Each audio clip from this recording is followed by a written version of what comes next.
제25장 40평의 두 사람 1. 칠흑같이 어두운 밤이었다. 어둠을 헤집으며 세찬 폭우가 물동이로 퍼붓듯이 쏟아져 내리고 있었다. 암천을 뒤덮은 먹장구름을 뚫고 새파란 섬전이 일었다. 그 순간 폭우 속의 바위처럼 우뚝 서 있는 흑포개인의 모습이 드러났다 사라졌다. 억수같이 쏟아지는 폭우는 괴인의 신형 새치 밖에서 맥없이 퉁겨나고 있었다. 번쩍. 콰르르르. 다시 한 줄기 성광이 암천을 갈갈이 찢으며 내리꽂혔다. 바로 그때였다. 수백을 헤아리는 회색 그림자가 빗줄기를 뚫고 소리 없이 모습을 드러냈다. 유령처럼 나타난 인형들은 흑포개인 뒤로 질서정연하게 시립하더니 일제히 부복했다. 폭우를 무시한 채 진흙탕 위에 무릎을 꿇고 부복한 인형들의 모습은 실로 괴이했다. 한결같이 무덤에서 방금 뛰쳐나온 것처럼 칙칙한 회색 수의를 걸치고 있었다. 게다가 흑백의 구별이 없어서 더욱 전율스러운 핏빛 동공을 지니고 있었다. 머리카락 한 올 없는 회백색 머리는 해골처럼 번들거리며 기광을 뿌렸다. 바위처럼 우뚝 서 있는 흑포개인의 손에는 전율스럽게 나부끼는 거대한 깃발이 들려 있었다. 붉은 수시를 휘날리며 펄럭이는 시커먼 삼각깃발은 당장이라도 핏물이 뚝뚝 떨어질 듯 죽음의 냄새가 물씬 풍기고 있었다. 검은 바탕에 보기에도 섬뜩한 핏빛 글씨가 새겨진 깃발이었다. 만류일겁. 천하제패의 야망에 불타는 사상초유의 절대마력. 천길 높이로 피보라를 일으키며 중원무림을 닥치는 대로 짓밟아버리는 붉은 폭풍의 실체는 바로 십지마련이었다. 십지마련의 대열풍은 대륙천하를 뿌리째 뒤흔들며 각기 10방향에서 가공할 속도로 중원무림을 초토화시키며 지쳐들고 있었다. 흑포개인의 입에서 잔혹무비한 음성이 흘렀다. 아미파의 돌쭉놈들. 본 십지마련에 대항하는 것이 얼마나 어리석은 한거인지를 뼈저리게 느끼게 해주마. 말과 동시에 흑포개인은 손을 뻗었다. 흑포개인의 손에 쥐어져 있던 검은 깃발이 엄청난 파공음을 동반하며 허공을 꿰뚫고 까마득히 치솟은 아미산 중턱을 향해 빗살처럼 날아갔다. 가거라. 나의 사랑스런 흑골마강시들아. 마음껏 짓밟으며 피의 축제를 시작하라. 오. 바로 그 순간 소름 끼치도록 괴악한 울부짖음이 아미산 전체를 뒤흔들었다. 뒤이어 어둠을 헤집으며 수백에 달하는 회색 수의를 걸친 그림자들이 박쥐처럼 날아오르기 시작했다. 그들은 바로 흑골마강시들이었다. 당신들은 기억하는가? 흑골마강시가 나타나는 날 천하는 그 누구도 거역할 수 없는 미증유한 대열겁을 맞이하리라는 악마의 전설을. 꽈직. 어둠을 찢으며 날아온 삼각깃발은 아미파의 성문 한복판에 깊숙이 꽂혔다. 그것은 바로 아미파의 몰살을 예언하는 깃발이었다. 벽천뇌화방. 대평원을 굽어보며 산동성 1월산 기슭에 우뚝 솟은 거대한 성체는 벽천뇌화방의 본거지였다. 오랜 연륜을 말해주듯 푸른 이끼에 뒤덮인 채 한도 끝도 없이 이어지는 성벽 위에는 수만에 이르는 무사들이 물샐 틈 없는 경비를 펼치고 있었다. 백인 동맹의 중추 세력 가운데 하나인 벽천뇌화방은 초긴장 상태에 돌입했다. 어느 한순간 성문을 지키고 있던 수문 총관의 입에서 경악스런 외침이 터졌다. 저것이 무엇이냐? 가물거리는 지평선 너머로부터 땅거죽을 뒤흔들며 노도처럼 밀려오는 수만 필의 기마대가 있었다. 잿빛 구름처럼 지평선 가득히 운진을 일으키며 해일처럼 밀려오는 철갑 기병단. 그들은 바로 십지마련 소속의 백풍철기대였다. 땅을 박차며 질주하는 말발굽에 채인 돌멩이들이 우박처럼 쏟아져 내렸다. 대평원을 쩌렁쩌렁하게 울리는 함성과 함께 태양 아래서 창검과 깃발이 눈부시게 번뜩이며 포도평야를 뒤덮었다. 사람과 말의 구별조차 없었다. 어둠의 한 조각처럼 거무튀튀한 철갑을 두르고 태풍처럼 밀어닥치는 백풍철기대 앞에서는 모든 것이 초토화될 뿐이었다. 놈들을 막아라. 어섬. 크악. 夸과과과. 콱콱콱. 사람 같지도 않은 괴물들은 두터운 성벽을 맨손으로 파괴하며 지쳐들었다. 이번에는 신주제일가였다. 십지마련의 이름으로 한 놈도 남김없이 짓밟아라. 살기 어린 폭갈이 신주제일가를 뿌리째 흔들었다. 그아! 적색의 공포로 불리우는 그림자 없는 인간괴물 집단인 적군마벌. 태어날 때부터 인간성을 철저하게 말살해버린 괴물들의 집단인 적군마벌의 행태는 차마 눈을 뜨고 볼 수가 없었다. 정말이지 고금을 통틀어 적군마벌보다 잔인한 집단은 없었다. 가공할 파괴력을 지닌 냉혹하고 무자비한 적군마벌의 괴수들은 갈고리 같은 쇠꼬챙이로 눈을 찢고 송곳니처럼 흉측하게 생긴 혈륜으로 머리를 깨부셨다. 뿐만 아니라 뼈만 앙상하게 남은 쇠갈고리 같은 손으로 복부를 찔러 마구 휘저었다. 그아! 개! 크! 잔인한 노! 크! 피가 솟구치고 살이 튀었다. 십지마련의 붉은 수레바퀴가 지나는 곳은 개미새끼 한 마리, 혹은 주춧돌 하나 남지 않고 철저히 파괴되었다. 그들 앞에서 오만과 국강한 기계라는 것은 생각조차 할 수 없었다. 완벽한 굴종이 아니면 싸늘한 죽음만이 있을 뿐이었다. 중언무림을 밝히던 정의의 횃불은 점차 위태롭게 꺼져갔다. 곧이어 암흑시대가 도래했다. 중원천하는 침울한 회색 공포와 짙은 어둠만이 존재하는 혈겁의 대륙으로 변했다. 뜻은 있으나 힘에 부친 무리민들은 이를 갈며 두 주먹을 으스러지도록 움켜쥐고 먹장구름이 뒤덮인 하늘을 우러러 피토하듯 절규했다. 누구 없소.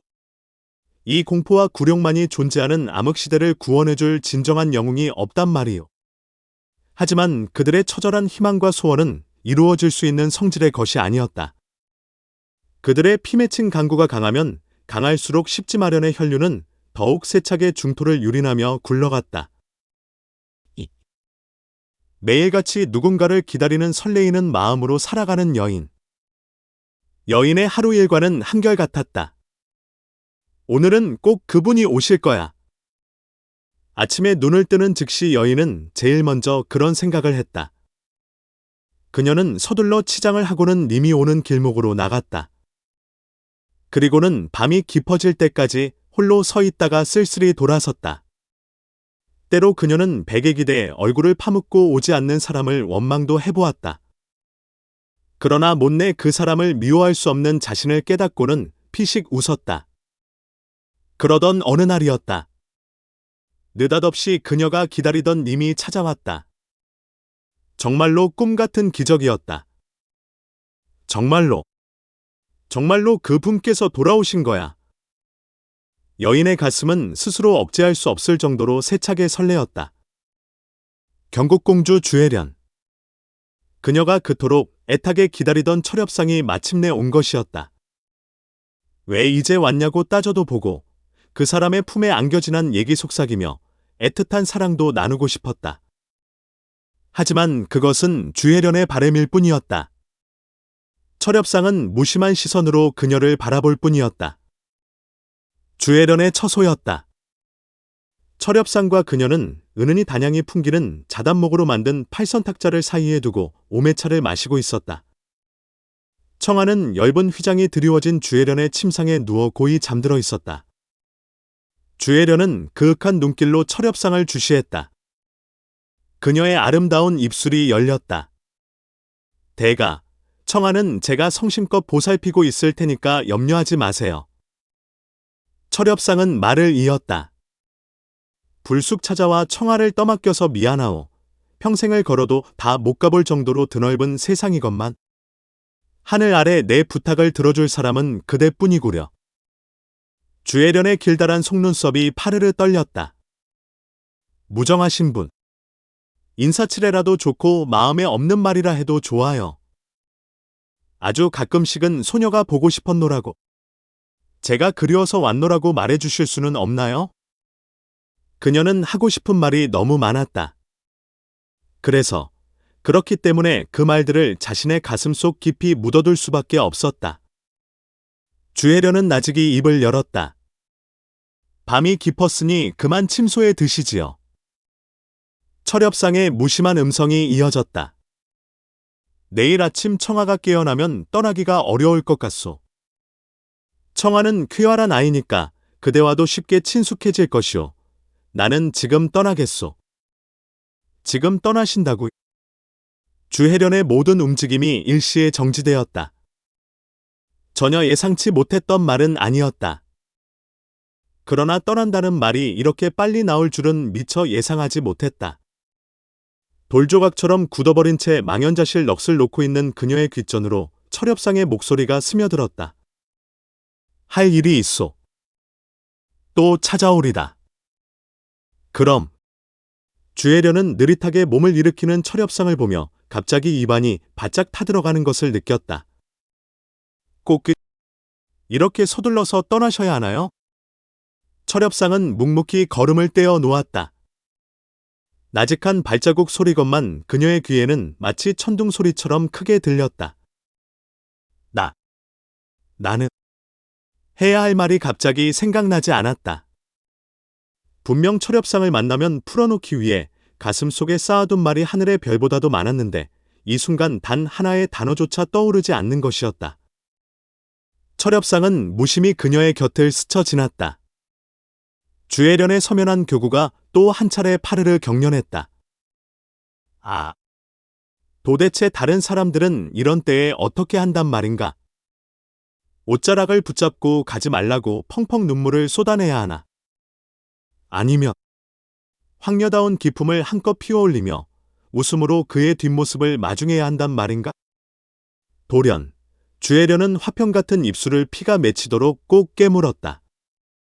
그녀의 서늘한 복목에서 끝내 주르르 눈물이 흘러내렸다. 이대로 보내놓고 나면 또 닥쳐올 그 사무친 그리움의 세월을 어찌 다 감당하라고. 안 돼. 절대로 이대로 보낼 순 없어. 그녀는 발작적으로 고개를 흔들더니 자리에서 벌떡 몸을 일으켰다.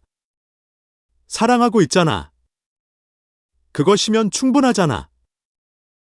난 지금 이 말을 그에게 해야 하는 거야. 그래, 받기만을 기다리기엔 너무너무 고통스럽단 말이야. 그녀의 눈물 가득한 복목이 뜨거운 광채를 바라며 멀어져가는 철엽상의 뒷등으로 화살처럼 날아가 꽂혔다.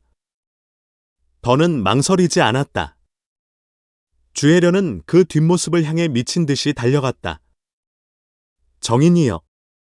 나는 겁이 많은 여자랍니다. 한 마리 벌레만 봐도 소스라치곤 하지. 그러나 그보다 더욱 무서운 것은 나의 영혼마저 토막내는 참으로 무서운 것은 그까짓 벌레가 아니랍니다. 이별. 바로 당신과의 이별입니다.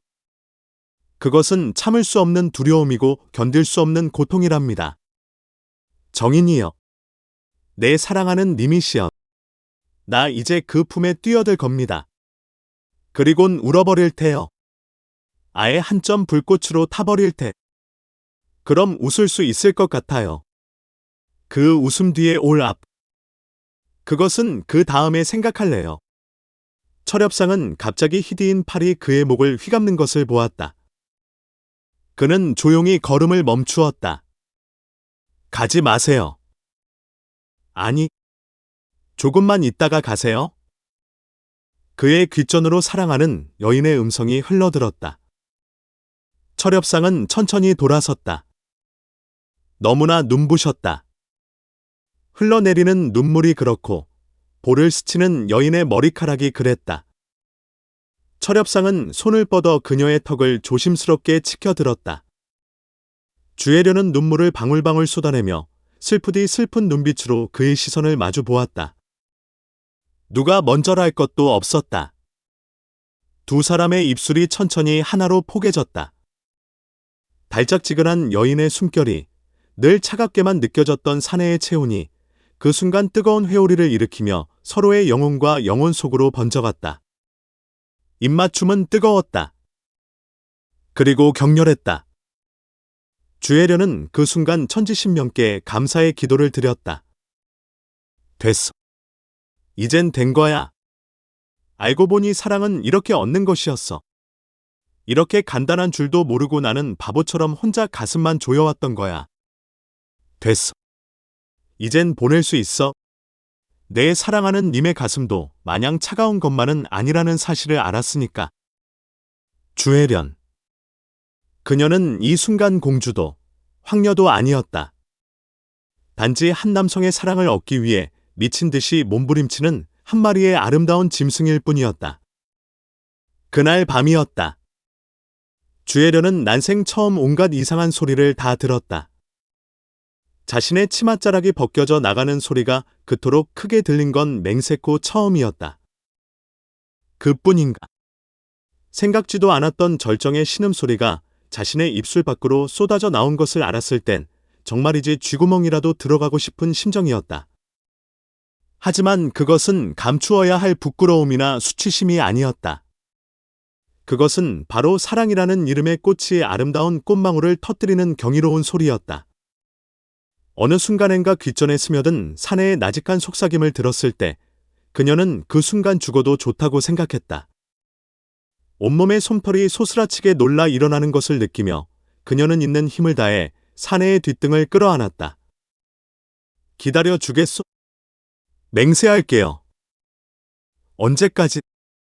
영원히. 그러다 내가 영원히 돌아오지 않으면 어떡하지? 상관없어요. 왜? 당신이 돌아오지 못한다는 건 곧 당신의 죽음을 의미하는 것일 거예요. 아시겠어요? 그때는 이 주혜련도 이 세상 사람이 아닐 거예요. 바보. 사랑하니까요?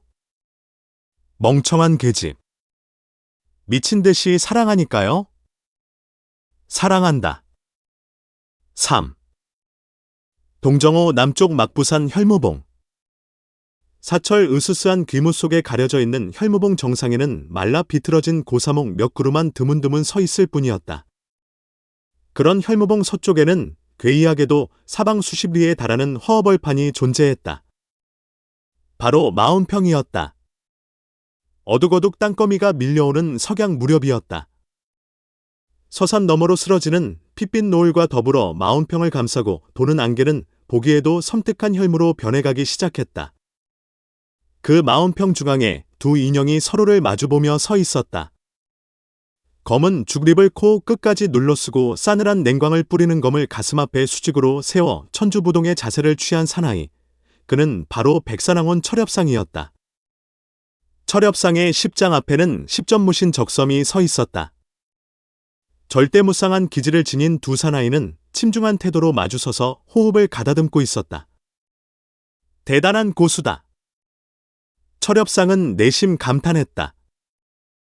적섬의 자세는 단지 오른손으로 거무튀튀한 묵창의 하단부를 움켜쥐고 비스듬히 사선으로 눕혀든 상태에서 왼손을 어깨 높이로 올려 가볍게 받쳐들고 있을 뿐이었다. 헌데 너무나도 완벽했다. 그야말로 바늘 끝만큼의 허점도 없다. 천하의 그 어떤 고수라 해도 지금 저 인물을 공격하면 목에서 피와 살이 뿜어진다. 적섬의 자세는 그야말로 심장이 멎어버릴 듯 팽팽하게 당겨진 활시위 그 자체였다. 시공의 흐름이 멈춘 듯 죽음보다 더 깊은 정적이 무겁게 40평에 깔리기 시작했다. 기승을 부리던 바람마저 그들의 가공할 기도에 짓눌린 듯 숨을 죽였다. 두 사람의 시선이 허공에서 맞부딪히며 불똥이 튀었다. 적섬의 입에서 장중한 음성이 흘렀다. 백산왕원, 그대의 비석은 본인의 손으로 세워주고 싶은데 이름을 말해줄 수 있겠나? 나직하나 거역할 수 없는 위험이 담긴 음성이었다. 철엽상의 무심한 음성이 정적을 깨뜨렸다. 고맙군. 그러나 이곳에 묻히는 것은 그대가 될 것이다. 적섬의 얼굴에 희미한 웃음기가 감돌았다. 백산왕원, 나 십전무신은 지난 16년간 1000번의 비무를 해오면서 단 한 번도 사람을 죽인 적이 없었다. 그러나 어쩌면 오늘은 내 생애의 최후의 비무가 아니면 최초의 살인을 하는 날로 기억될 것이다. 철엽상의 무심한 눈빛은 일말의 흔들림도 없었다. 그는 조용히 말했다. 이 혈우검은 사람을 구별하며 배지는 않는다. 피도 눈물도 없이 비정하니까. 생사가 걸린 승부를 앞두고도 절대무심의 냉정을 유지하고 있는 철엽상의 기도를 대하는 순간 적섬은 가슴이 뻐근하게 저려움을 느꼈다. 그것은 바로 생애 최대의 강적을 만났을 때의 격동감 때문이었다. 적섬은 말을 이었다. 본인은 단 1초로 승부를 걸겠다. 진정한 적수를 만나지 못해 아직까지 단 한 번도 펼쳐보지 않았던 단천 18무어결 가운데 최후의 파천일례강이라는 절악이지. 비스듬히 허공을 찌르고 있던 적섬의 묵창이 기이한 각도로 호선을 그리며 철엽상을 향해 겨누어졌다. 바로 그 순간 묵창 끝에서 새파란 뇌전이 폭죽 터지듯 줄기줄기 뻗쳤다. 아니, 문득 십전무신 적섬은 자신의 손바닥에 축축하게 땀이 배고 있다는 사실을 깨달았다. 바위처럼 굳어있는 철엽상의 모습이 너무도 괴이했기 때문이었다. 어찌 보면 전신이 허점투성이인 것만 같았다. 더욱 자세히 뜯어보면 공격도 수비도 아닌 이상한 자세를 취하고 있었다. 그럼에도 불구하고 철엽상의 전신에서는 살기가 뿜어져 나오고 있었다. 믿기 어려운 일은 그 다음에 일어났다.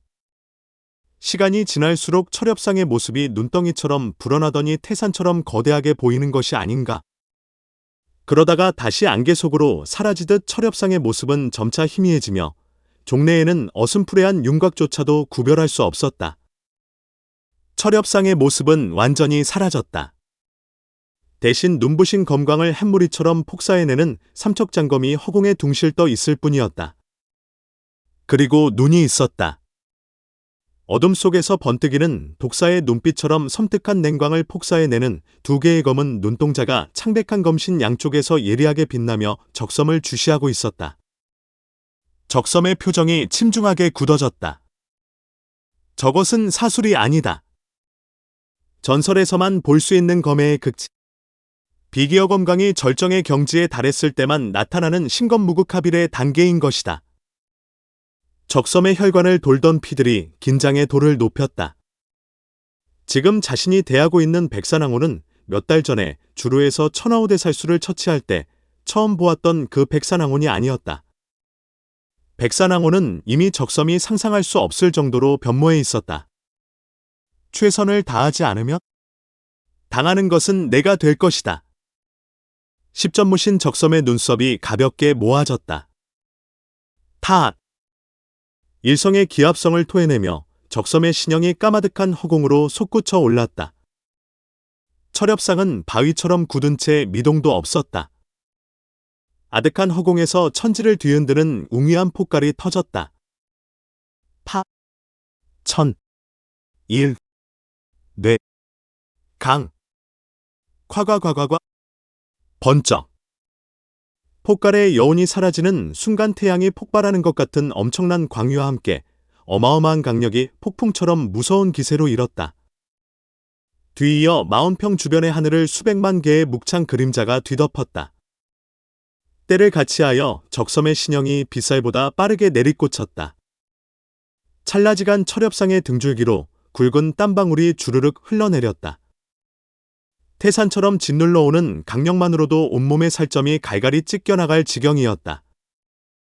그때였다.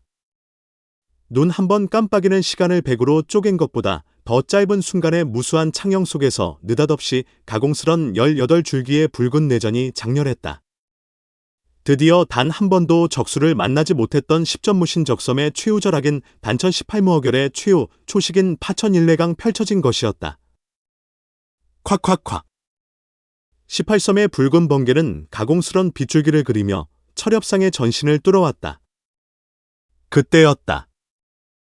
철엽상의 혈우검에서 눈부신 검광이 하늘을 향해 일직선으로 솟구쳤다. 동공이 파열될 듯 가공스러운 새하얀 백광. 그것은 너무나도 차가운 죽음의 빛이었다. 사. 콰르르르. 느릉. 믿을 수 없을 만큼 갱렬한 폭음에 이어 천금바위도 단숨에 부숴버릴 듯한 가공스런 회오리가 허허벌판을 휩쓸었다. 강기의 충돌 여파는 한동안 계속되었다. 돌풍에 휩쓸리는 안개처럼 자욱하게 피어오르는 흙먼지가 하늘을 뒤덮었고 뿌리째 뽑혀 올라간 잡초들이 눈발처럼 산지사방에 흩날렸다. 그 혼돈의 와중 속에서 적섬의 암울한 음성이 철엽상의 귓전으로 흘러들었다. 방금 전에 펼쳤던 무공의 이름이 무엇인가? 죽립을 고쳤으며 혼돈의 회오리를 빠져나오던 철엽상의 입에서 무심한 음성이 흘렀다. 없다. 이름이 없다고. 살인만을 목적으로 하는 백야벌의 무공에는 이름이 없다. 그 어떤 동작도 최종의 목표는 적을 베는 데 있기 때문이다. 무공의 형식이나 화려한 변화는 오로지 목적을 위해서 존재할 뿐이다. 달인의 경지에 도달한 고수들이 패하는 원인 가운데 하나는 종종 자기 유파의 일정한 동작이나 수단에 사로잡혀 목적을 소홀히 하기 때문이다. 흙먼지가 걷히며 적섬의 모습이 서서히 드러났다. 철엽상의 무심한 음성이 바람을 타고 흩어졌다. 나 또한 오묘한 변식으로 그대를 상대하려 했다면 지금쯤 내 육신은 갈갈이 찢겨져 흔적도 남지 않았을 것이다. 쓰러지는 노을빛 아래 드러난 철엽상의 전신에는 정확히 손가락 길이만한 18개의 상흔이 생겨나 있었다. 피 한 방울 흐르지 않는 상처들은 불에 댄 것처럼 검게 타들어가 있었다. 적섬은 거무튀튀한 묵창을 지팡이처럼 짚고 흙먼지 속에 서 있었다. 산발되어 흩날리는 머리를 제외하고는 적섬의 모습은 아무 일도 없었던 것처럼 본래의 신이 그대로였다. 하지만 그게 아니었다. 불어가는 바람으로 인해 적섬의 흑색 무복 앞자락이 펄럭 들쳐졌다. 그 무복 앞자락으로 몇 방울의 선혈이 떨어져 내렸다. 적섬의 목줄기 한자 밑으로 신랄처럼 가느다란 선이 길게 그어졌다. 분명 치명적인 상처는 아니었다. 그러나 백산항원의 손속이 철저하게 비정했더라면 자신은 이미 혼백 없는 시체가 되어 땅 위에 나뒹굴고 있을 거라는 것을 적섬은 너무도 잘 알았다. 왜 마지막 순간에 방향을 바꾸었나? 적섬은 무심한 음성으로 물었다. 철엽상은 대답하지 않았다. 왜 본인을 죽이지 않았냐고 묻고 있다. 백산항원. 적섬의 고요하던 눈빛이 미미하게 흔들렸다. 붉게 쓰러져가는 석양을 바라보던 철엽상의 입에서 낮은 음성이 흘러나왔다. 한 마리의 용이 탄생하기까지는 1000년이라는 장구한 인고의 세월이 필요하다. 내게는 그대를 죽일 자격이 없다. 용의 생사를 결정짓는 것은 오직 하늘뿐이다. 적섬의 짙은 눈썹이 송충이처럼 꿈틀거렸다. 다시 한번 그대에게 도전하고 싶다. 본인의 청을 들어주겠는가? 철엽상의 무심한 음성이 적섬의 귓가로 스며들었다. 세월이 허락한다면? 그것이 마지막 말이었다. 백색 장포를 표표히 휘날리며 철엽상은 붉은 노을 속으로 멀어져 갔다. 적섬은 그가 떠난 방향을 주시하며 바위처럼 굳어 있었다. 고금제일의 살수객 백산항원. 그는 단 한 번의 초식으로 자신에게 최초로 패배의 고통을 안겨준 것이었다. 그런데 참으로 이상한 일이었다. 적섬의 마음속에는 백산항원에 대한 증오심이나 원망감이 깃들지를 않았던 것이다. 이 시대가 낳은 가장 위대한 무인으로 불리우는 불패의 승부사 10전무신 적섬. 그는 느릿하게 신형을 옮겼다. 그의 발길은 자신도 모르게 철엽상의 뒤를 쫓고 있었다. 뭐라고 딱 꼬집을 수는 없지만 철엽상에게 반드시 하고 싶은 말이 있는 것 같았기 때문이었다. 오직 정처 없는 바람만이 인적이 끊어진 황폐한 벌판을 이리저리 몰려다닐 뿐이었다. 제26장 시작된 죽음 1. 천년마벽 수임번호 84,027번 적연마종 탁반천. 뼈속까지 얼려버리는 냉막한 음성이었다. 탁반천은 비몽사몽간에 눈을 치떴다. 누구? 그 순간 피와 살이 절단되는 섬뜩한 파공음이 일었다. 그것으로 끝이었다. 침대에 누워 깊이 잠들어 있던 적군마벌의 총수 적연마종 탁반천은 두 눈을 반쯤 뜨다 말고 황천길로 가버렸다. 그는 절명하기 직전 침대 곁에 우뚝 서서 무심한 눈으로 자신을 내려다보는 한 사나이의 흐릿한 모습을 볼 수 있었다. 백색 장포의 검은 중립을 깊게 눌러 쓴 사나이였다. 바로 철엽상이었다.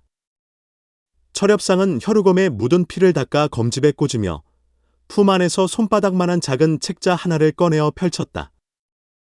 책자의 검은 표지에는 붉은 글씨로 다음과 같이 적혀 있었다. 천년마벽 수일로. 철엽상은 서책의 중간까지 순식간에 넘겼다. 수임번호 84,027번 적연마종 탁반천. 그 위로 피처럼 붉은 선이 거칠게 그어졌다.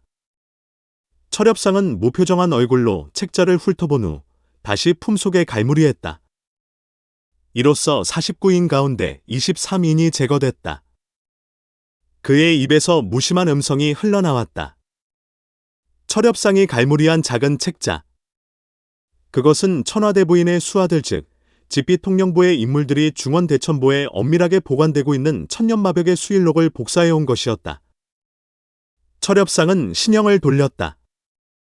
그러다가 문득 적연마종의 머리맡에 놓여있는 개봉되지 않은 서찰을 발견했다. 무심히 지나치려고 했으나 십지 마련의 동태에 대해 어느 정도 도움이 될지 모른다는 생각이 들었다. 그는 서찰을 뜯어 펼쳤다. 다음과 같은 내용이었다. 적군마벌 총수 적연마종전. 본 십지마련이 파죽지세로 중원을 정복하고 있는 현 상황과는 반대로 죽음으로 맹세한 우리의 형제들이 백산왕원에 의해서 쥐도 새도 모르게 한 명씩 죽어가고 있소. 조속히 획기적인 계책을 강구하지 않으면 천하제패를 목전에 두고도 우리는 백산왕원으로 인해 모든 계획이 수포로 돌아갈지도 모르오 해서 십지마련의 총수들이 한자리에 모여 회합을 갖기로 결정했소. 장소 대막의 혈사신궁. 일시 5월 초하루. 적군마벌의 총수께서는 부총수 혈천마도와 함께 동참하길 바라오. 10절 만에 두상여. 철엽상의 눈빛이 싸늘하게 식어갔다. 후. 나를 잡기 위해 계책을 세운다. 돌연 철엽상의 입가에 한 줄기 냉소가 맴돌았다. 이번 십지마련의 회합에는 모든 인물들이 한자리에 모일 것이다. 일일이 찾아다니며 제거하는 번거로움을 덜어주는 셈이로군. 철엽상은 침대 위에 죽어 나자빠진 적연마종의 얼굴을 바라보았다. 좋아. 적연마종으로 변장해서 들어간다면 보다 쉽게 목적을 이룰 수 있겠군. 철엽상은 적연마종의 시신을 끌어내려 한쪽 벽에 걸려있는 동경으로 다가갔다. 적연마종의 시신을 동경 옆에 기대어 앉힌 후 철엽상은 적연마종과 동경에 비친 자신의 모습을 대조해가며 두 손으로 얼굴 근육을 주무르기 시작했다. 서서히 철엽상의 얼굴 형태가 바뀌기 시작했다. 이마가 협소하게 좁아지면서 광대뼈가 불룩하게 솟아올랐다. 턱은 넓게 확대되어 각지게 변했고 눈동자는 부리부리하게 변했다. 준수하던 건미도 꼬리가 사납게 말려 올라간 신경질적인 눈썹으로 바뀌었다. 시간이 지날수록 철엽상의 모습은 적연마종 탁반천과 판에 박은 듯이 똑같은 얼굴로 변모해갔다. 철엽상은 지금 변장술의 극치인 전설상의 기환술인 역체변형기환술을 전개하고 있었다. 역체변형기환술은 자신의 모습을 자유자재로 타인의 용모로 전환시킬 수 있는 가공스런 사문기공이었다. 잠시 후 지그시 두 눈을 감은 채 가부좌를 틀고 앉은 철엽상은 운공을 시작했다. 내공이 혈맥을 타고 지나는 신체의 부위마다 뼈마디 어긋나는 괴이한 음향이 들려왔다. 뒤이어 늘씬하게 균형 잡힌 철엽상의 전신골격도 모습을 바꾸기 시작했다. 어깨가 기형적으로 넓어지며 체구가 단단하게 느껴지는 60대 노인으로 변한 것이었다. 뒤이어 철엽상은 품 안에서 늘 소지하고 다니는 15가지 색깔의 역용액들을 꺼냈다. 그리고는 적연마종과 똑같은 붉은 갈색의 머리카락으로 물들인 후 희백색의 눈썹을 만들고 역용가루를 눈으로 비벼넣어 눈동자의 색깔까지 바꾸었다. 그리고는 적연마종의 옷을 벗겨 몸에 걸쳤다. 동경 속에 비친 철엽상의 모습은 죽은 적연마종이 살아 일어난 듯 완벽한 모습이었다. 모든 준비가 끝나자 철엽상은 화골산을 부어 적연마종의 시신을 없앴다. 후! 이만하면 됐어. 철엽상은 동경에 비친 자신의 모습을 다시 한번 살펴본 후 흡족한 마음으로 침대에 누웠다. 그로부터 일각 정도 지났을 때였다. 문 밖에서 소리 죽여 조심스럽게 걷는 발자국 소리가 들려오는 것이 아닌가? 철엽상은 내심 긴장하기 시작했다. 적연마종의 말투나 행동, 습관에 대해서 아는 것이 전혀 없기 때문이었다. 그런 상황에서는 되도록 사람을 적게 만나고 말을 하지 않아야 했다. 문은 잠겨 있었다. 누군가가 문 밖에서 걸음을 멈추고 조심스럽게 문을 두드렸다. 군주님. 소녀 벽금월입니다. 누구일까? 시녀일까? 아니면 적연마종과 특별한 관계의 여인일까? 피할 수는 없는 일이었다. 철엽상은 묵직한 목소리로 그러나 나직이 입을 열었다. 무슨 일이냐? 호호. 무슨 일이냐고요? 새삼스럽게 그게 무슨 말씀이세요? 여인은 허락도 없이 문을 열고 방 안으로 들어섰다. 그녀가 들어서자 감미로운 방향이 침실에 가득히 퍼졌다. 철엽상은 그녀의 손에 들려있는 작은 열쇠를 보며 얼굴이 침중하게 굳어졌다. 적연마종의 침실 열쇠를 소지하고 있는 것으로 보아 평범한 여인이 결코 아니다. 적연마종은 부인이 없다. 그렇다면 저 여인은 애첩? 철엽상은 눈썹을 잔뜩 찌푸리며 단호하게 말했다. 그만 물러가라. 오늘 밤은 혼자 있고 싶구나. 여인은 철엽상의 말에는 대꾸도 하지 않고 사뿐한 걸음걸이로 방 안을 거닐었다. 그러다가 탁자 위에 놓여진 서찰을 발견하고는 망설이는 기색도 없이 서찰을 펼쳐 읽었다. 어머. 쉽지 마련 전체에 회합이 있군요. 여인의 음성은 다소 놀랍다는 기색이었다. 그녀는 매미 날개처럼 야른 은빛 나삼을 걸치고 있었다. 움직일 때마다 야른 나삼 속으로 은은히 비치는 늘씬하고 탄력 있는 몸매는 나체로 있는 것보다 더욱 자극적이었다. 그녀는 서슴없이 다가와 철엽상의 곁에 걸터 앉았다. 아인, 저에게 빨리 오라고 전가를 보낼 때는 언제고? 그렇게 차가운 눈빛으로 쳐다보세요. 철엽상은 그때서야 비로소 여인의 얼굴을 자세히 볼 수 있었다. 여인의 얼굴은 너무나 아름다웠다. 대략 20세 초반쯤 되어 보이는 나이였다. 세상의 온갖 미를 한 몸에 집약시킨 듯한 그녀의 아름다움은 필설로 형용할 수 있는 아름다움이 아니었다. 먼 능선처럼 부드럽게 휘어진 암이며 정성 들여 깎아 붙인 듯 수려한 콧날과 도톰하면서도 붉고 선명한 입술, 촉촉하게 새끼에 젖은 눈빛, 앵두 같은 입술은 살짝만 스쳐도 달콤한 꿀물이 배어 나올 듯 선정적이었다. 목욕을 하고 오느라고 좀 늦었을 뿐인데 그새를 참지 못하고 화가 나셨나요? 말과 함께 그녀는 철엽상의 이불 속으로 파고들었다. 벽구멀의 후끈한 입김이 그의 여벌굴에 스쳤다. 그녀의 까무잡잡한 구릿빛 살결은 은은한 불빛 아래 더욱 매끄럽게 빛났다. 사내라면 그 누구도 억제할 수 없는 유혹으로 인해 쓰다듬고 싶을 피부였다. 철엽상은 난감했다. 대체 이 여인을 어찌해야 될까?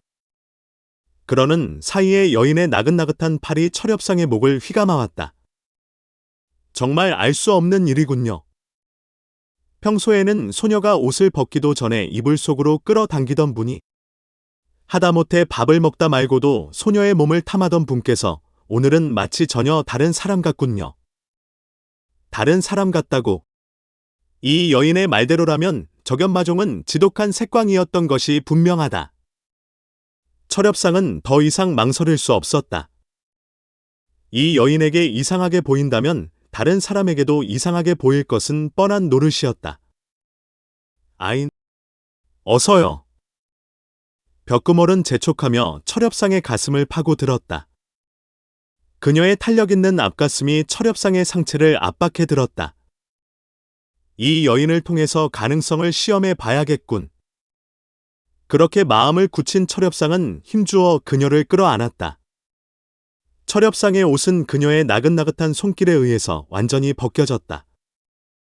어느새 벽구멀의 나시는 뜨겁게 달아오르기 시작했다. 침실을 밝히던 불이 꺼지면서 녹아내릴 듯 보드라운 그녀의 입술이 철엽상의 입술 위로 포개졌다. 적연마종이 시도 때도 없이 여인을 끌어안을 정도로 색광이었다며 그 방면에 있어서는 도통한 인물이었을 것이다. 철엽상의 손길이 그녀의 앞가슴을 쓰다듬었다. 목마른 갈증을 해소하려는 듯 그녀는 후끈한 숨결을 토해내며 철엽상의 전신을 휘감아왔다. 이미 호랑이 굴 속에 들어온 처지가 아닌가. 철엽상은 본격적으로 여체를 공격하기 시작했다. 하악! 자지러지는 비명과 함께 벽구멀의 허리가 팽팽하게 휘어졌다. 철엽상은 뜨거운 망망대해를 향해 힘차게 노를 저었다. 거대한 파도에 휩쓸리는 일엽현주 같은 여체는 뱃머리에 부서지는 파도의 금방이라도 뒤집힐 듯했다. 폭죽 터지듯 전신으로 번져가는 희열 속에 그녀는 자신의 모든 것을 철엽상의 손에 내맡겼다. 하지만 한 번으로 끝나지 않았다. 오늘 밤은 당신의 품에 안겨 완전히 부서지고 싶어요. 철엽상은 또다시 그녀의 열기를 식혀 주어야만 했다. 하지만 그는 정녕 지칠 줄 모르는 천리마였다. 미친 듯이 치달리는 말발굽에 채여 그녀의 나시는 부르르 경련을 일으켰다. 그녀는 희열을 주체하지 못해 늪에 빠진 사람처럼 허우적거렸다. 긴긴 밤을 하얗게 지새우며 두 사람은 끝없는 항해를 계속했다. 불꽃 같은 여인. 벽구멀은 정녕 불꽃 같은 여인이었다. 아니, 그녀는 차라리 불꽃이었다. 철엽상의 시몬을 강하게 빨아들이는 흡일력을 가진 벽구멀은 빙산도 단숨에 녹일 정도로 뜨거운 여인이었다. 그러나 결코 천박하거나 불결한 여인이 아니었다. 그녀는 타고난 기녀처럼 행동했다. 그럼에도 불구하고 그런 언행이 조금도 추잡하거나 불결하게 느껴지지 않았다. 오히려 잘 맞는 옷을 입었을 때처럼 그녀에게는 그런 언행이 자연스러웠다. 아니, 오히려 일종의 신선미까지 더해주는 것이었다.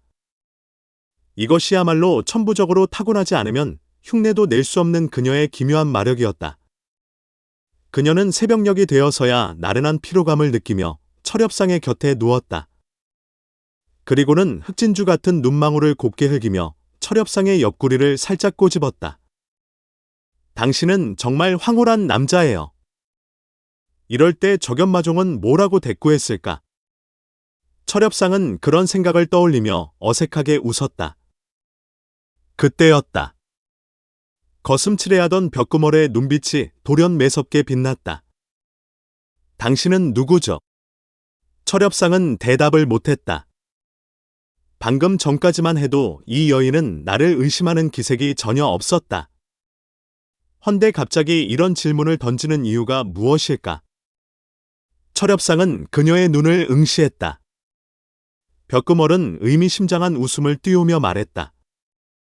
당신이 아무리 완벽하게 적연마종으로 변장했어도 나를 속일 수 없어요. 그는 시도 때도 없이 여인을 탐할 정도로 색광이기는 하지만 단 한 번도 나를 만족시켜준 적은 없으니까요. 그렇다면 내가 가짜였다는 것을 미리 알고 있었단 말인가? 철엽상의 표정이 굳어졌다. 맞는 말이었다. 겉모습이 아무리 똑같다 해도 잠자리를 같이 하는 여인은 결코 속일 수 없는 일이다. 여인은 침실에서 가장 민감해지기 때문이다. 그냥 두어서는 안 되겠다. 철엽상의 동공 깊숙이 살기가 피어올랐다. 그의 손이 벽구멀의 목줄기를 움켜쥐었다. 그런데도 벽구멀은 요지부동이었다.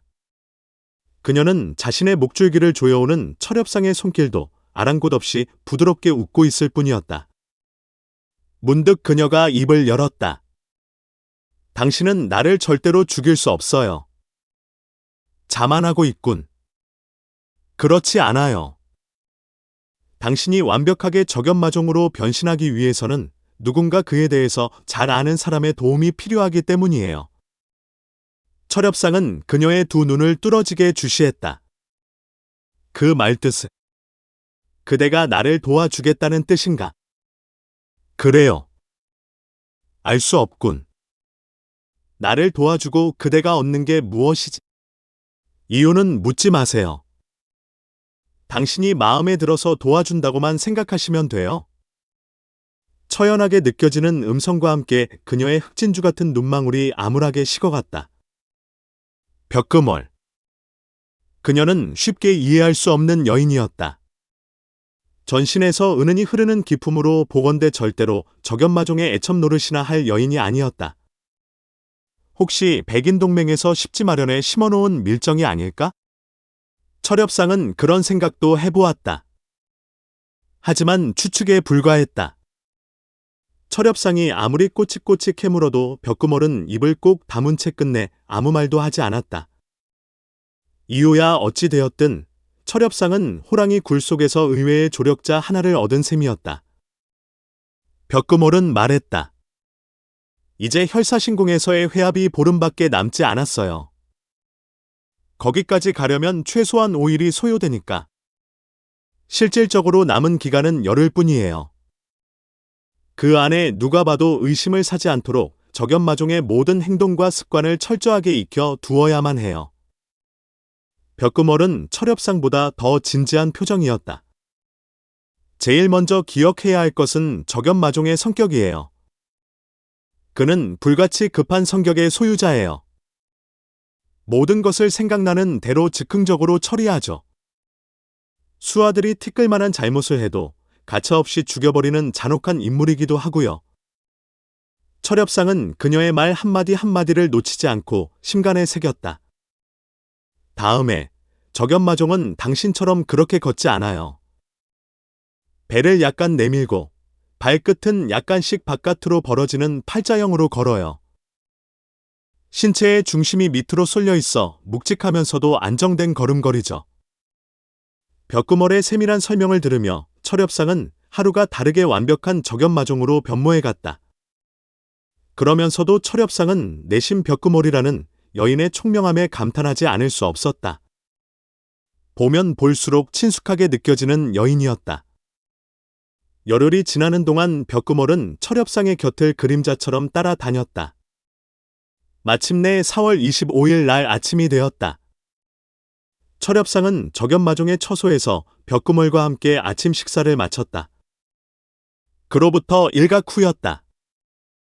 방문이 열리며 놀라우리만큼 냉혹해 보이는 황인호인 하나가 적연마종의 처소로 들어섰다. 창백한 얼굴에 매부리코, 움푹 들어간 눈자위가 무섭도록 음침한 80 중반의 황인호인. 그는 바로 적군마벌의 부총수인 혈천마도 한 발이었다. 총수, 모든 준비는 끝났소이다. 곧 출발합시다. 알겠소. 잠시 후에 나가리다.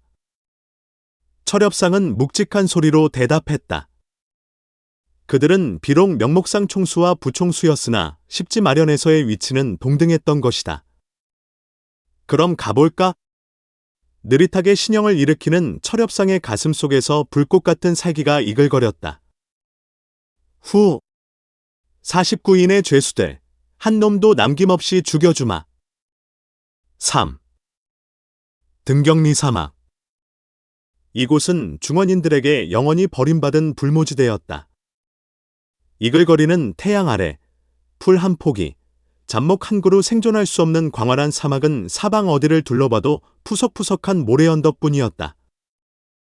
바로 그 불모의 땅이자 죽음의 땅인 등경리 사막 한복판의 십지마련 가운데 한 곳인 혈사신궁이 자리 잡고 있었다. 철엽상 일행이 혈사신궁에 도착한 것은 5월 초하루 저녁 무렵이었다. 황지모랍산.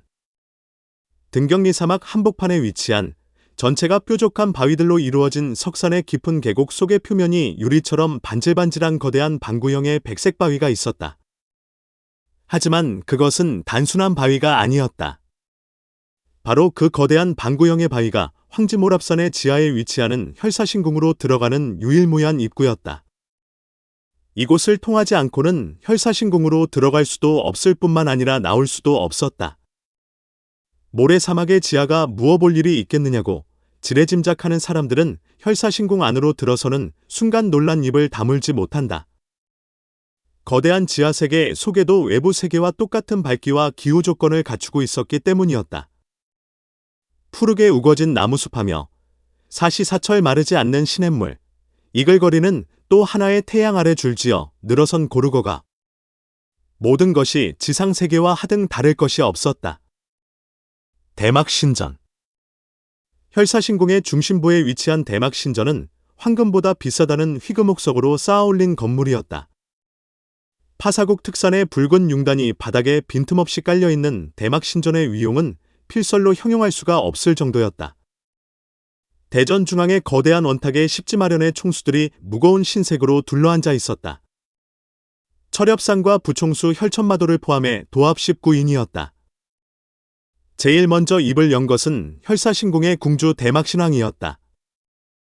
쥐새끼 같은 백산왕혼의 손에 이미 우리의 형제 23인이 목숨을 잃었소. 우리는 그동안 놈이 언제 나타날지 모른다는 막연한 불안감에 살아왔소. 이제 더 이상은 피에 굶주려 날뛰는 아이를 방치해 둘 수는 없소. 옳은 말이오. 그렇소. 중인들이 맞장구를 쳤다. 대막신왕은 좌중을 한번 둘러본 후 다시 입을 열었다. 놈을 잡을 수 있는 절묘한 계책이 있으면 함께 연구하고자 이 자리를 마련한 것이오. 또 한 가지. 만약 우리가 한자리에 모이게 된 것을 백산왕혼이 알게 된다면 그는 분명히 이 혈사신궁으로 잠입해 들 것이오. 흡혈마린계 총수가 입을 열었다.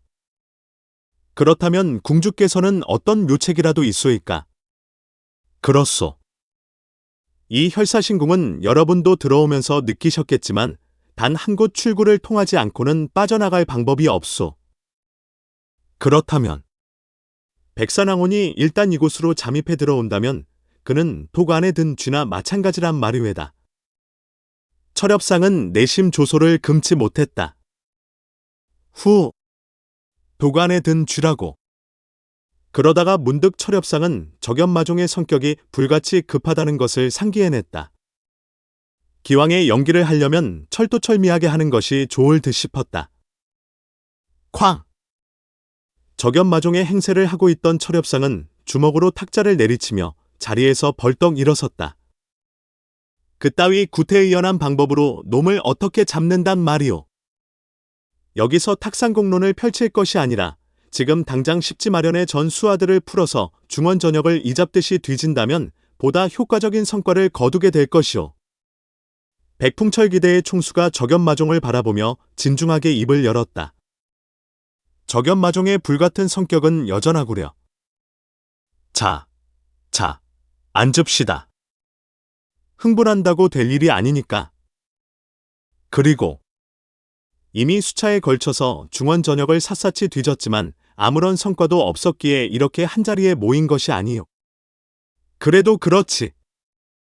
그까짓 백산왕혼 한 놈 때문에 천하제패를 목전에 앞둔 우리 십지마련이 전전긍긍하고 있어야 된단 말이요. 분위기가 갑자기 흉흉하게 변했다. 대막신왕이 두 손을 내저으며 자리에서 일어섰다. 그만 진정들 하시고. 오늘은 먼 길을 오시느라 피곤하신 것 같으니까 편히들 쉬는 게 어떻겠소이까. 백산왕혼을 잡을 의논은 내일 다시 이야기합시다. 모두들 무거운 신색으로 자리에서 일어섰다. 철엽상도 그들을 따라 대막신전을 빠져나와 자신의 처소로 돌아왔다. 방 안을 서성거리고 있던 벽구몰은 철엽상이 들어서자 반색을 지으며 그의 품에 안겼다. 대가께서 실수하실까봐 조마조마했었어요. 철엽상은 그녀의 등을 부드럽게 어루만졌다. 모두가 그대 덕분이요. 벽구멀은 희디인 손가락으로 철엽상의 입술을 살짝 눌렀다. 언제까지 저를 그대라고 부르실 거죠? 앞으로 병매라고 부르지 않으면 모든 것을 폭로해 버릴 거예요. 눈을 흘기며 귀엽게 협박하는 벽구멀의 얼굴에서 철엽상은 또 하나의 열정을 발견했다. 청아의 해맑은 웃음처럼 순수한 열정을. 철엽상은 벽구멀의 그런 모습을 보면서 가끔씩 이런 생각을 하곤 했다. 어디선가 본 듯한 여인이다. 대체 어디서 보았을까? 하지만 그것은 풀리지 않는 의문이었다. 그날 밤이었다. 철엽상은 벽구멍을 남겨둔 채 은밀히 자신에게 배당된 침실을 빠져나왔다. 4. 파사미르의 침실이었다. 어두운 실내는 고른 숨소리만 들릴 뿐 고요했다. 사사사사사. 사사사. 문득 개미가 기어가던 미세한 음향과 함께 파사미르기 잠들어 있는 머리 바로 위에 천정이 호도할 만한 크기로 동그랗게 오려지기 시작했다. 예리한 단검으로 오려지는 천정에서는 먼지 한 올 떨어지지 않았다. 뒤이어 구멍 속에서 가느다란 대롱 하나가 천천히 내려왔다. 잠시 후 대롱을 통해 소리 없이 하얀 연기가 뿜어져 나오며 급속히 밑으로 퍼져 내렸다. 방 안은 삽시간에 안개 덮인 상기슬처럼 하얀 연기로 가득 찼다. 방 안의 동정에 귀를 기울이는 듯 천정 위에서는 한동안 아무런 움직임도 없었다. 침상 위의 파사미륵은 여전히 깊은 잠에 빠져 있었다.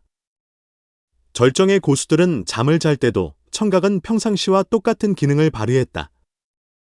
때문에 아무리 미세한 기척이나 움직임도 즉각 감지해낼 수 있었다. 그러나 천정 위에서 움직이는 자의 행동은 너무나 절묘하면서 완벽했다. 그는 숨소리조차 내지 않고 행동을 하고 있는 것이었다. 시간이 얼마나 지났을까? 스스스스. 작은 구멍을 통해 이번에는 실에 매달린 거미 한 마리가 천천히 내려왔다. 전체가 검은 바탕의 등 표면에 흰 줄이 얼기설기 그어진 무척이나 흉물스럽게 생긴 거미는 차츰차츰 침대 가까이 내려왔다. 돌연 파사미륵의 몸이 뒤척여졌다. 찰나지간 침상 아래로 내려가던 거미의 움직임이 거짓말처럼 멈추어졌다. 거미는 다리를 버둥거리며 허공에서 빙글빙글 회전했다. 근 일각이 지났다. 파사미륵은 옆으로 돌아누운 채 아무런 움직임도 보이지 않았다. 다시 느린 속도로 거미가 내려지고 있었다. 어느 순간 파사미륵의 목줄기에 달라붙은 거미가 그의 살갗을 덥석 물었다. 너무 깊이 잠드는 것일까? 아니면 대롱을 통해 내뿜어진 하얀 연기로 인해 온몸의 신경이 마비된 것일까? 파사미륵은 옆으로 돌아누운 상태에서 꼼짝도 하지 않았다. 흑색 거미는 잔털이 부슬부슬한 다리로 목줄기에 달라붙어 한동안 피를 빨아댔다. 그로부터 일각 정도 지났을 때였다. 거미의 허리에 묶여진 실이 팽팽하게 당겨지는 순간 거미는 다시 천정 위로 끌어올려졌다. 방 안은 또다시 고요한 침묵 속에 잠겨들었다. 아! 수라밀궁의 궁주 빙백마조는 침대 위에서 자신의 머리카락을 미친 듯이 쥐어뜯으며 전신을 뒤틀었다. 근육마다 시퍼런 힘줄이 혹처럼 돋아났다.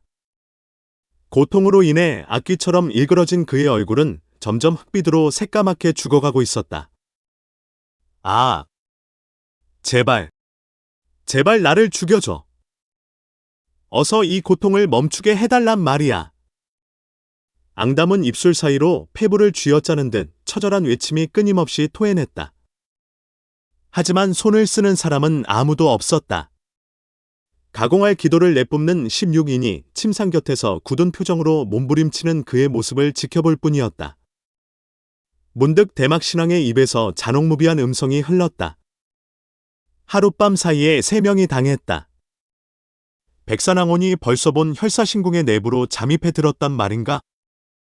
백풍철기대의 총수가 소름 끼치도록 살기짙은 음성을 토해냈다. 놈은 간단하게 목숨을 끊을 수 있으면서도 사가륵주에 물려 죽이는 잔인한 방법을 택했소. 사가륵주. 그렇소. 묘강의 밀림지대에서만 서식하는 사가륵주는 검은 바탕에 흰선이 얼기설기 그어진 엄지손가락만한 독거미로서 코끼리 10마리도 단숨에 죽일 수 있는 맹독을 지니고 있소? 그의 눈빛은 분노로 인해 서서히 핏빛으로 변해가고 있었다. 더욱 무서운 점은 사가륵주에게 한번 물리면 2시즌 동안은 신체에 아무런 이상도 없다가 일정한 시간이 경과한 후에는 전신혈맥이 뒤틀리는 처절한 고통 속에 아주 서서히 죽어간다는 것이오. 잔혹한 놈. 어금니가 으스러지도록 이를 갈았지만 고통에 몸부림치는 빙백마존에게는 아무런 도움도 되지 못했다. 백풍철기대 총수의 이마에서 굵은 땀방울이 흘러내렸다. 그는 흐르는 땀을 닦아내며 말을 이었다. 사가륵주에게 물리게 되면 분신쇄골이나 오마분시 같은 처절한 형벌보다 몇 배나 고통스럽소. 한시 빨리 그의 목숨을 끊어 그의 고통을 덜어주는 것이 상책이요. 그럼 살릴 방법이 없단 말이오. 사가륵주의 맹독을 해독할 방법은 전무하오. 일순, 적연마종으로 변신하고 있는 철엽상이 단검을 뽑아 들었다. 본인은 더 이상 지켜볼 수 없소.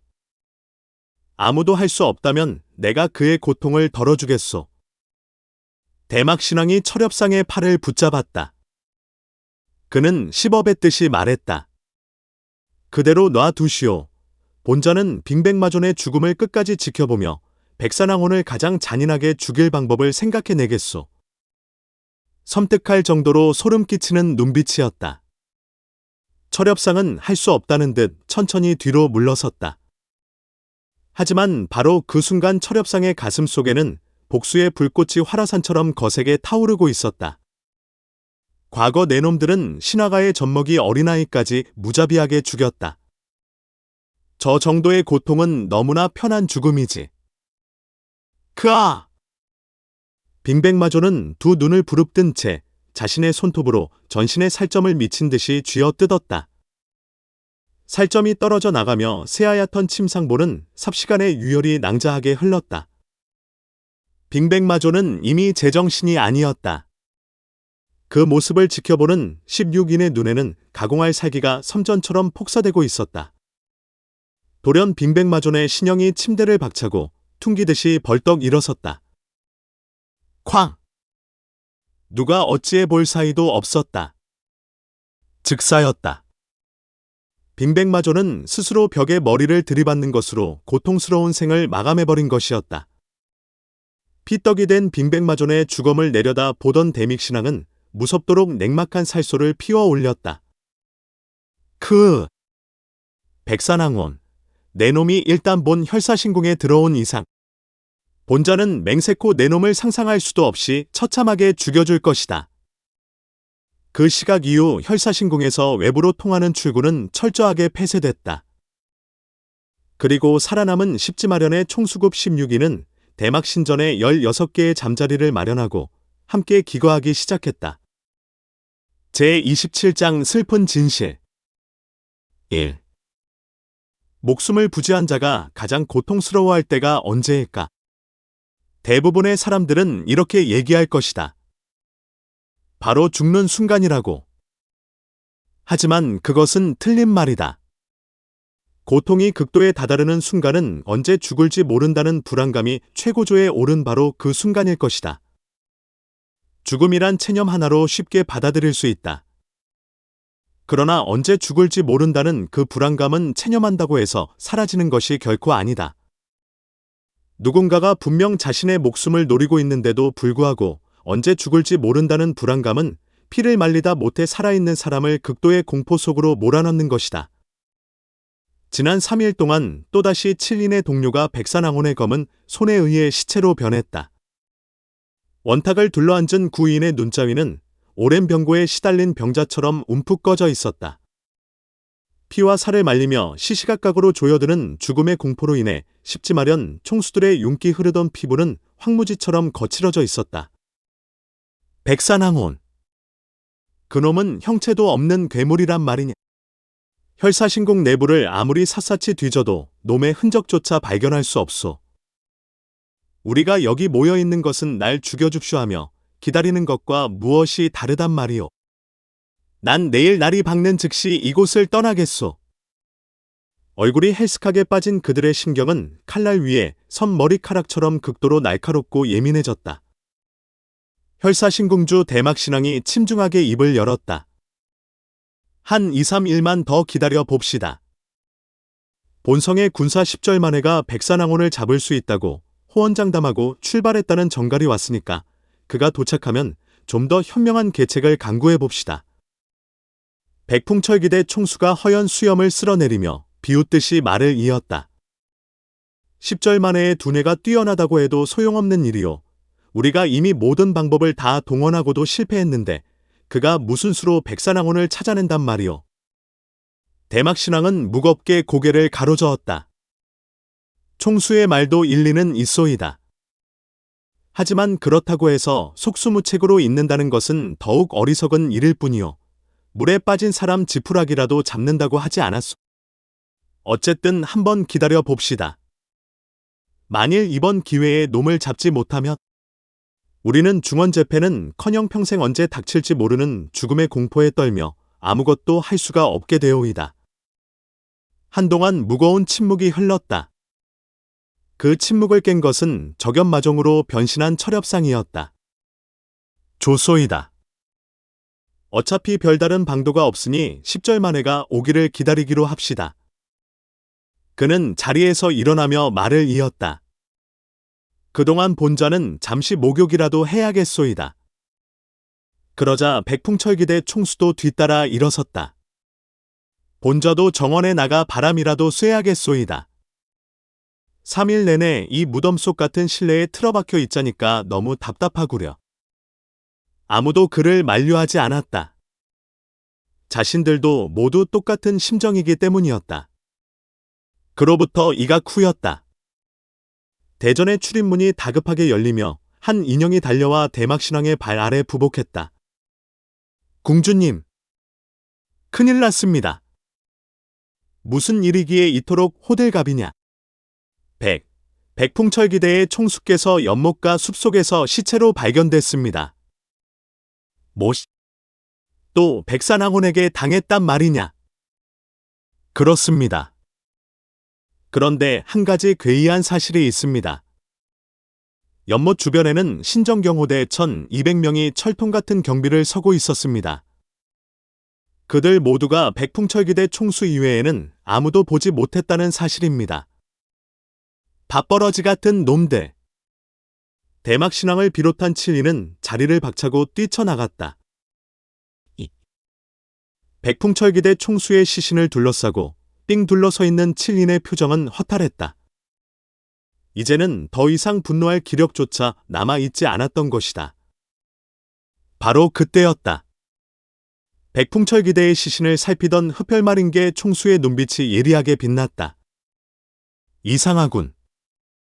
죽어가는 사람이 얼굴에 웃음을 띄우고 있다니 이해할 수 없군. 을목신마도 그 웃음을 발견했다. 그는 이해할 수 없다는 듯 세차게 고개를 저었다. 백풍철기대 총수 정도가 자신이 죽는 순간조차 모르고 당했단 말인가? 대막신왕의 눈썹이 가늘게 좁혀졌다. 그가 얼굴에 웃음을 띄우고 있다는 것은 죽기 전에 누군가 친분이 있는 인물과 대화를 나누고 있었다는 증거다. 그가 본 혈사신궁 내에서 알고 있는 인물이라면 우리 동료들 뿐인데. 맞소? 을목신마의 눈이 살광을 토해냈다. 그는 우리 동료들 가운데 한 사람과 대화를 나누다가 방심하고 있는 사이에 느닷없이 죽은 것이오. 그런데 적연마종은 어디? 맞다. 적연마종이 보이지 않는다. 적연마종이 수상하다. 생각이 여기에 미치는 순간 7인의 대마인은 일제히 적연마종의 침실을 향해 신형을 날렸다. 쾅! 침실 문이 부서질 듯 거칠게 열렸다. 어머나! 정사를 벌이고 있던 여인은 뾰족한 비명을 지르며 황급히 이불을 끌어당겨 자신의 알몸을 가렸다. 느닷없이 7인의 인물이 방문을 열고 거칠게 들어선 것이었다. 적연마종은 얼굴이 뻘겋게 달아올라 침대에서 벌떡 일어섰다. 대체 무슨 일들이? 허락이나 기척도 없이 나의 방문을 열고 들어온 까닭이 대체 무엇이냔 말이오. 7인의 표정이 흠칫 굳어졌다. 대막신왕이 입을 열었다. 적연마종, 언제부터 이곳에 있었소? 그대들도 알다시피 조금 전에 대전에서 나온 이후 이곳에 줄곧 있었소이다. 그런데 적연마종의 충혈된 눈이 좌중을 일별했다. 그런 질문을 하는 이유가 무엇이오? 대막 신앙은 대답 대신 항상 문 밖에 대기하고 있는 2명의 시녀를 불렀다. 적연마종이 언제부터 이곳에 있었느냐? 시녀는 겁먹은 듯 떨리는 음성으로 대꾸했다. 예, 적연마종께서는 반 시즌 전에 이곳에 드신 이후 단 한 번도 밖으로 나가시지 않았습니다. 정말이냐? 틀림없사옵니다. 칠린의 뇌리는 갑자기 혼란스러워졌다. 그 순간 적연마종의 입에서 분성이 터져나왔다. 본자의 질문이 말 같지 않단 말이요. 대체 무슨 이유로 남의 침실 문을 허락도 없이 열었냔 말이요. 적연마종은 칠린의 동료들을 당장이라도 쳐 죽일 듯 두 주먹을 불끈 쥐었다. 사실은 말이요. 적연마종의 불같은 성미를 아는 흡혈마린계의 총수가 나섰다. 사실은 총수를 뒤따라 나갔던 백풍철기대 총수가 연못가에서 죽은 시체로 발견되었소. 뭐야? 적연마종의 안면이 구겨진 휴지 조각처럼 일그러졌다. 그러니까 당신들이 지금 내 침실의 문을 부술듯이 열고 쳐들어온 행동은 내가 백풍철기대 총수를 죽인 백산항온이란 것을 증명하기 위한 것이었단 말이지. 흡혈마린계의 총수가 급히 손사래를 쳤다. 아니요. 오해는 하지 마시오. 우리들은 단지 총수의 목숨이 염려되어 이런 결례를 저지른 것뿐이요. 대막 신왕이 말을 받았다. 맞소이다. 총수를 뒤따라간 백풍철기대 총수가 백산항온에게 당했기에 총수에게도 무슨 일이 일어난 것이 아닌가 염려되어 이런 불상사를 저지른 것뿐이요. 용서하시오. 총수께서 무사하시니 우린 그만 물러가겠소이다. 보던 재미나 마저 보시오. 그들은 미안하다고 사과의 뜻을 표하며 침실을 물러갔다. 하지만 그들의 얼굴에는 적연마종을 의심하고 있는 표정이 역력했다. 그들의 발자국 소리가 더 이상 들리지 않았을 때였다. 이불을 가슴 위에까지 끌어올린 채 떨고 있던 벽구멀은 급히 철엽상의 가슴 속으로 파고들었다. 대가, 저는 마음이 조마조마해서 더 이상 견딜 수가 없어요. 우리 이제 그만 이곳을 떠나요? 아니면 그들이 한자리에 있을 때 한꺼번에 처치해 버리든가. 벽구멀은 부드러운 손길로 철엽상의 얼굴을 쓰다듬었다. 그녀는 이미 자신의 목숨보다 철엽상을 더 소중하게 생각할 만큼 사랑의 열병을 앓고 있었다. 철엽상의 눈빛이 싸늘하게 식어갔다. 아니요. 놈들은 아주 서서히 죽어가야 하오. 동료들이 죽어가는 모습을 옆에서 지켜보며 자신도 언제 죽을지 모른다는 공포감 속에서 아주 서서히 고통스럽게 죽어가야 한단 말이오. 철엽상의 눈에서는 새파란 한광이 불꽃처럼 이글거렸다. 그럴 수밖에 없었다. 아무 이유도 없이 죽어간 부모님과 누이를 비롯하여 신하가 3천여 원혼들을 위로하기 위해서는 놈들을 아무리 처절하고 잔인한 방법으로 죽인다 해도 부족했기 때문이었다. 벽구멀은 섬섬옥수로 철엽상의 눈을 감겨주었다. 대가, 진정하시고 좀 쉬세요. 철엽상은 그녀가 미는 대로 눈을 감고 침상에 몸을 눕혔다. 그녀의 소근거리는 듯한 목소리가 이어졌다. 하지만 대가의 신변에 무슨 일이 생기면 저 또한 살아갈 희망을 잃는다는 것을 명심하시고 항상 행동에 신중을 기하세요. 철엽상은 누운 채로 천정을 바라보며 나직한 음성을 흘렸다. 혹시 우리가 어디선가 만난 적이 없었소? 갑자기 그게 무슨 말씀이시죠? 그대의 모습이 예전에 어디에선가 본 듯하기 때문이요. 벽구멀의 눈빛이 흠칫 굳어졌다. 하지만 철엽상은 그것을 보지 못했다. 극히 짧은 순간에 그녀는 평온한 신색을 되찾았다. 글쎄요. 사람들이 북적거리는 저작거리에서 우연히 스쳐 지나쳤을까요? 아니면 오래전에 꿈속에서 만났을지도 모르죠. 그때였다. 문득 철엽상의 미간이 꿈틀거렸다. 저는 한 줄기가 귓속으로 파고든 때문이었다. 엽상, 지금 즉시 후원 매화나무 숲으로 오너라. 철엽상의 안색이 굳어졌다. 그는 단번에 저놈의 주인을 알았다. 이건 냉사형의 음성이 아닌가. 방금 뭐라고 말씀하셨지요? 철엽상이 입속으로 중얼거리는 것을 들은 벽그몰이 물었다. 철엽상은 재빨리 옷을 걸치고 침실을 나섰다. 잠시 나갔다 오겠소? 매화나무 숲이 우거진 후원이었다. 철엽상은 주위의 동정을 예리하게 살피며 숲속 깊숙이 진입해 들었다. 그는 지금 적연마종으로 변신한 모습 그대로였다. 대략 30여 장 정도 들어갔을 때였다. 그림자 하나가 철엽상 앞으로 길게 드리워졌다. 뒤이어 한 인형이 모습을 드러냈다. 별빛 아래 드러난 피부가 무척이나 창백해 보이는 인형은 차디찬 백색 장포를 걸치고 있었다. 그의 전신에서 풍겨나고 있는 지독무비한 냉기가 주변을 단번에 얼려버릴 듯했다. 그는 바로 백야벌에 살아있는 전설이라고 불리우는 살인백작 냉천도였다.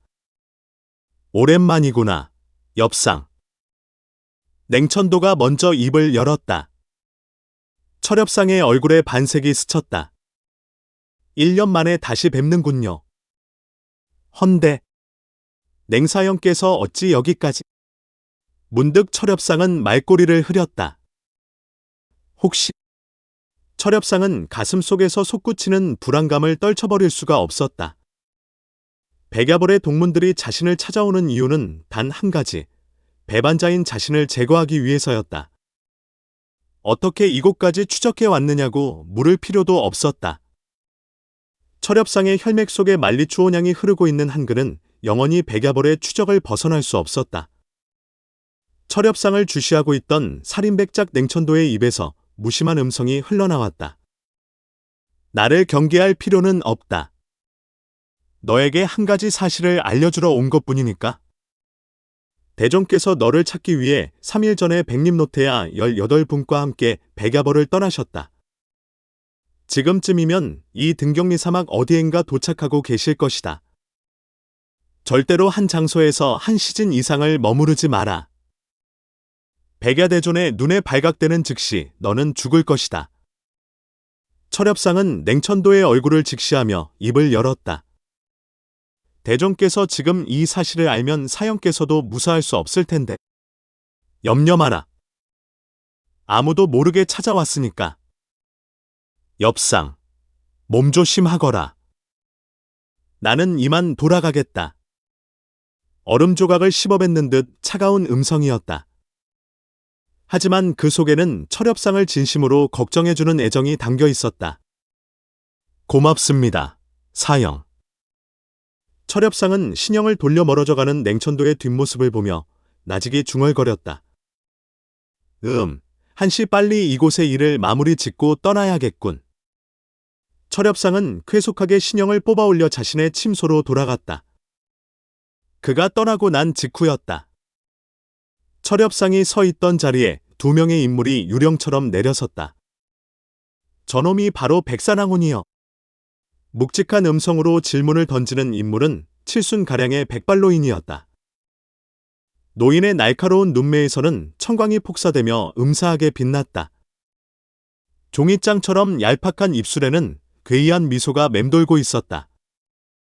백발노인의 우측에 서 있던 백포장삼의 인형이 말을 받았다. 그렇소. 귀신이 곡할 정도로 완벽하게 적연마종의 모습을 하고 있군. 백발노인이 혼잣말처럼 중얼거렸다. 문득 백포장삼인의 입에서 무거운 음성이 흘러나왔다. 약속은 반드시 지켜주셔야 하오. 여부가 있겠습니까? 천종께서는 한 번 한 약속은 절대로 깨뜨리지 않는 신의를 가지고 계십니다. 그럼 이만. 갈색 장삼을 입은 백발노인은 철엽상이 떠난 방향으로 황급히 사라졌다. 잠시 후 백발노인과 대화를 나누던 백포장삼인의 입에서 비릿한 냉소가 흘렀다. 후, 쉽지 마련. 내놈들이 아무리 피터지게 싸워서 천하제패를 이루어도 결국 천하의 절대자는 본 백야벌의 절대자. 나 살인백작 냉천도의 소나기에 들어올 것이다. 나직한 음성을 남기며 등을 돌리는 백포장삼인. 그는 다름 아닌 살인백작 냉천도였다. 3. 옥화원. 갖가지 기와이초의 꽃향기가 꿈결처럼 흐르는 가운데 햇살 아래 논이는 벌과 나비떼들이 환상처럼 아름다운 화물을 추었다. 사방 어디를 둘러봐도 한 점 속기조차 찾아볼 수 없는 하늘 아래 가장 아름다운 선의 별경이 바로 옥화원이었다. 꽃처럼 예쁜 아이 청아는 춤추듯 팔랑거리는 나비를 잡으려고 꽃밭 속을 망아지처럼 뛰어다녔다. 이것들이 정말 나를 약올려. 잡힐 듯 가까워지다가도 청아가 손을 뻗으면 하얀 나비는 또다시 저만큼 멀어지곤 했다. 그러다가 돌연 청아는 그만 꽃줄기에 발이 엉켜 넘어지고 말았다. 아휴, 아파라. 청아가 꽃밭 속에 주저앉아 살갗이 벗겨져서 피가 흐르는 무릎을 호호 불고 있을 때였다.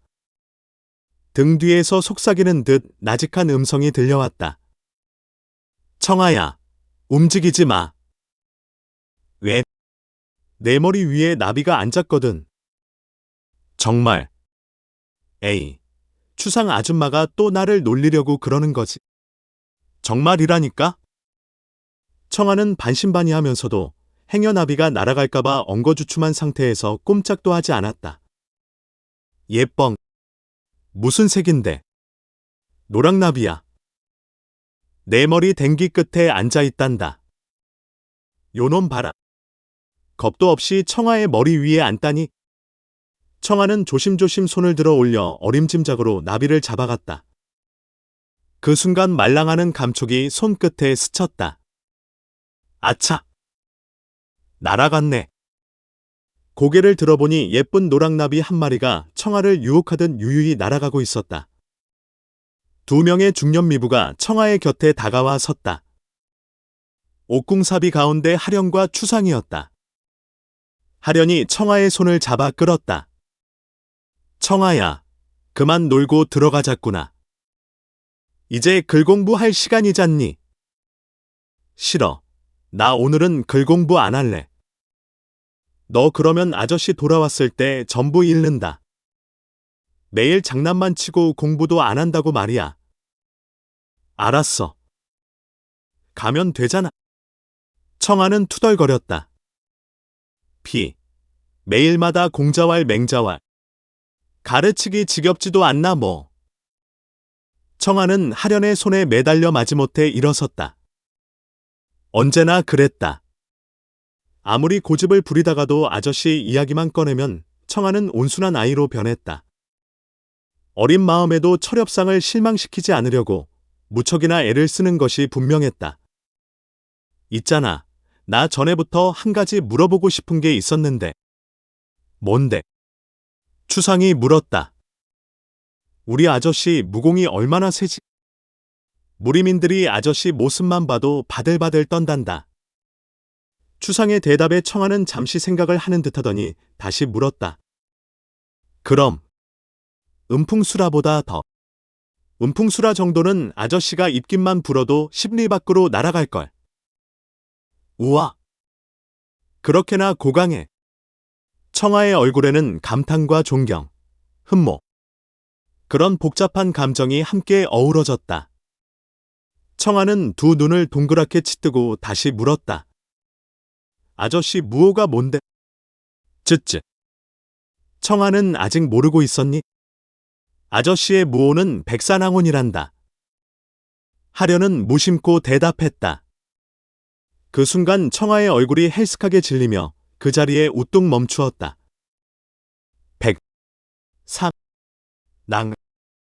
혼. 추상이 재빨리 눈치채고 하련의 옷을 잡아당겼다. 하지만 이미 때는 늦고 말았다. 청아는 초롱초롱한 눈망울을 사납게 치뜨고 하련의 얼굴을 노려보았다. 거짓말이지. 나를 놀리려고 그런 거지. 하지만 아저씨를 욕하는 건 참을 수가 없어. 아저씨는 백산항온 같은 나쁜 괴물이 아니란 말이야. 청아는 얼굴이 벌겋게 상기될 정도로 목청껏 악을 썼다. 그러다가 문득 미심쩍은 듯이 추상을 돌아보며 되물었다. 아저씨가 정말 백산항온이야. 추상은 어찌할 바를 몰라 당황했다. 아직까지 그분의 신분을 모르고 있었던가? 그러나 언젠가는 알게 될 것이 아닌가? 한동안 아무런 대답이 없자 청아는 두 여인의 손을 획 뿌리치고 누각을 향해 달려가기 시작했다. 다 거짓말쟁이야. 혜련 연니한테 물어볼 거야. 아저씨는 백산왕혼이 아니란 말이야. 울먹이는 음성이었다. 그러면서도 청아의 어린 가슴은 자꾸만 불안해졌다.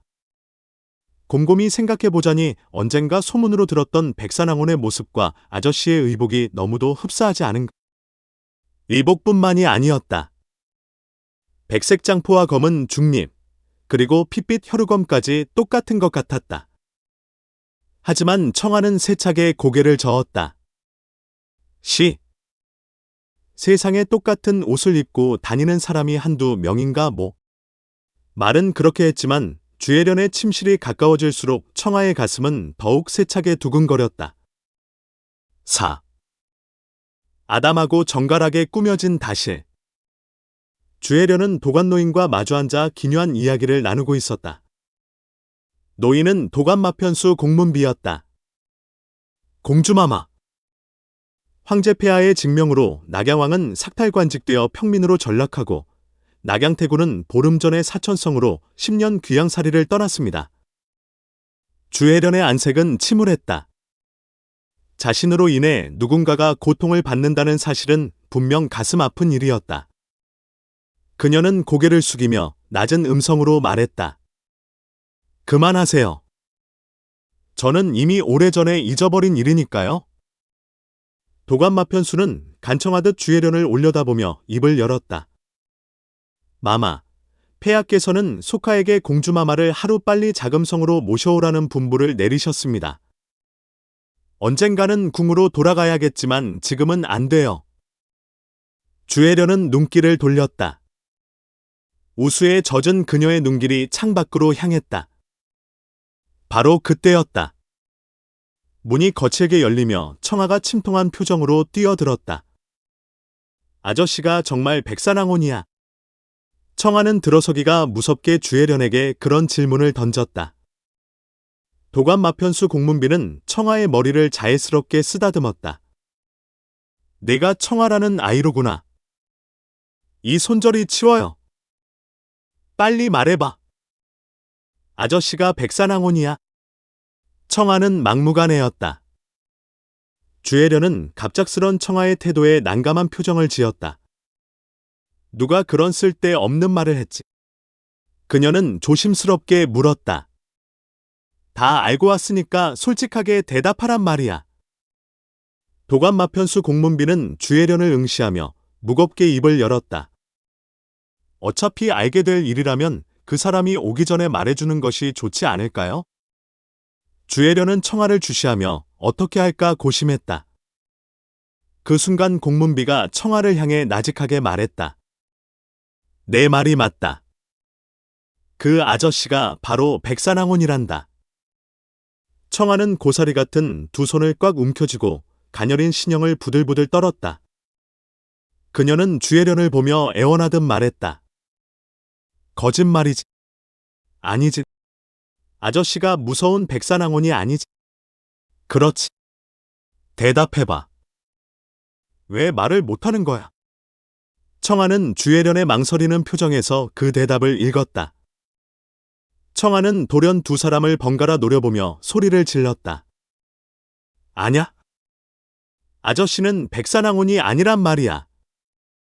다 거짓말쟁이야.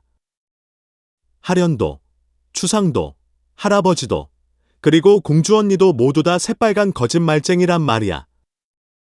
청아는 울고 있었다. 주혜련은 황급히 청아의 손을 잡았다. 청아야. 잠깐 언니의 말을 들어봐. 싫어. 나는 아저씨 말고 다른 사람은 아무도 믿지 않아. 청아는 주혜련의 손을 뿌리치고 밖으로 뛰쳐나갔다. 내가 믿는 건 아저씨 말뿐이란 말이야. 이번 영상은 여기까지입니다. 구독과 좋아요 눌러주시면 영상 제작에 힘이 됩니다.